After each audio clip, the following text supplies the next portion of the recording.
अस्सलाम वालेकुम dear students, मैं हूं आपका न्यू टीचर मोहम्मद साद। तो today we will discuss about English. English क्या होता है? तो आज हम डिस्कस करेंगे, हम इंग्लिश बेसिक से स्टार्ट करेंगे। तो उसके लिए हम सबसे पहले स्टार्ट लेते हैं कि इंग्लिश में हमारे पास होता है आर्टिकल। आर्टिकल हमारे पास सबसे पहले बच्चों क्या होता है? आर्टिकल हमारे पास होता है ए, एन और दी।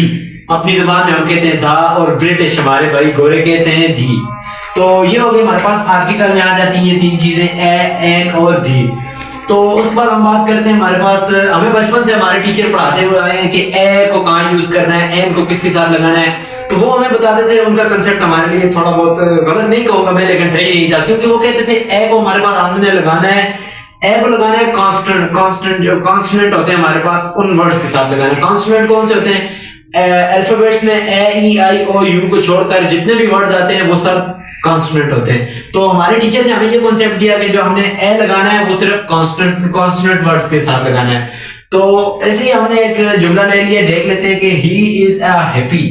तो हमारे पास ये जुमला तो ऑलरेडी रॉन्ग हो गया, क्योंकि इसमें आ हैप्पी कहीं से भी ये जुमला बनता ही नहीं है। और हमारे पास अगर वो उस टीचरों वाली वो कॉन्सेप्ट देखेंगे तो उसमें हमें उन्होंने कहा था कि ए जो हमें लगाना है वो कॉन्सोनेंट के साथ लगाना है। तो ये जुमला बिल्कुल गलत बन जाता है, क्योंकि उन्होंने हमें ये नहीं बताया कि ए किधर लगाना है। सो यही हम डिस्कस करेंगे कि ए को हम कहाँ कहाँ यूज कर सकते हैं। Thank you.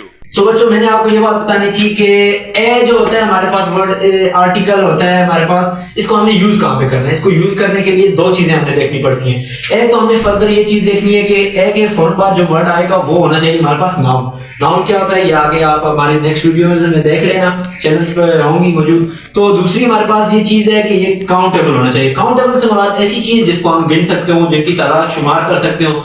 फॉर एग्जाम्पल जैसे कि मेरे पास 3 बुक्स पड़ी हुई है, 3 बुक्स यानी बुक्स को मैं शुमार कर सकता हूँ, यानी उनकी तादाद में गिन सकता हूँ। जैसे कि अनकाउंटेबल जो चीजें होती हैं वो होती है, फॉर एग्जांपल मैं आज खुश हूँ, लेकिन मुझे ये नहीं पता, मैं काउंट नहीं कर सकता कि मैं कितना खुश हूँ।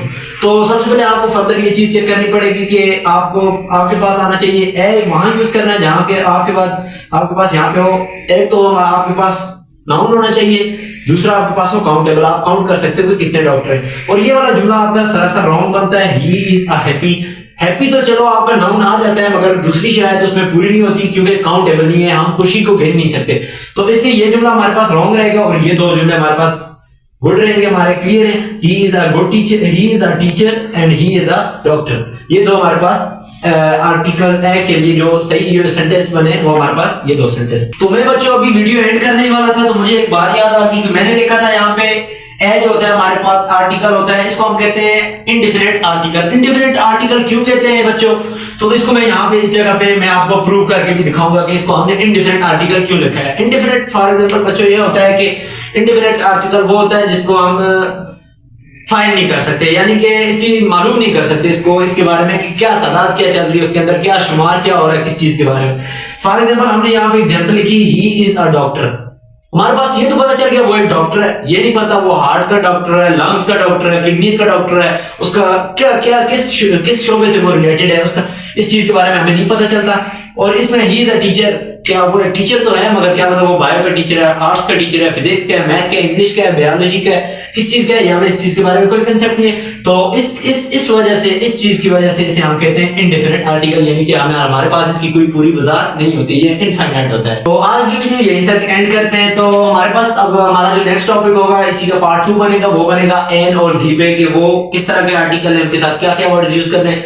तो बच्चों हमारे इस यूट्यूब चैनल पर अगर आप नए हो तो हमारे यूट्यूब चैनल को सब्सक्राइब करो और बेल आइकन जरूर क्लिक करो। और हमारे इस चैनल पर आपको 9th class, matrix, first year और सेकंड ईयर के बायो, केमिस्ट्री, फिजिक्स और साथ ही साथ में इंग्लिश के बारे में सारी नॉलेज मिलेगी। तो मिलते हैं आपसे नेक्स्ट वीडियो में, तब तक के लिए अल्लाह हाफिज।